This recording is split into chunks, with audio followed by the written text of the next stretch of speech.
খুব সহজেই আপনারাও এইভাবে বানাতে পারবেন chicken bread role. Chicken bread role বানানোর জন্য প্রথমেই একটা ফ্রাইং প্যানে অল্প একটু বাটার দিয়ে তার মধ্যে ঝিরিঝিরি করে কেটে রাখা পেঁয়াজটাকে অল্প করেই ভেজেছিলাম।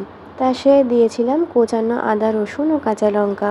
পুরে বাইন্ডিং আনার জন্যই দিয়ে দিয়েছিলাম একটা গ্রেট করে রাখা সেদ্ধ করা আলু, ম্যাগির হট অ্যান্ড সুইট সস, গোলমরিচ গুঁড়ো, অরিগ্যানো, চিলি ফ্লেক্স। ভালো গন্ধের জন্য আধখানা পাতিলেবুর রসও দিয়েছিলাম, আপনারা চাইলে নাও দিতে পারেন। এরপর স্যান্ডউইচ ব্রেডের চারধার কেটে অল্প একটু পাতলা করে বেলে নিয়েছিলাম।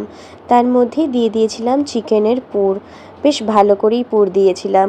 এরপর খুব আলতো হাতে একটা রোলের আকারে ব্রেডটাকে একটা একটা করেই মুড়ে নিয়েছিলাম। সাইডের মুখ দুটোকে অল্প একটু জল দিয়ে চেপে আটকে দিয়েছিলাম।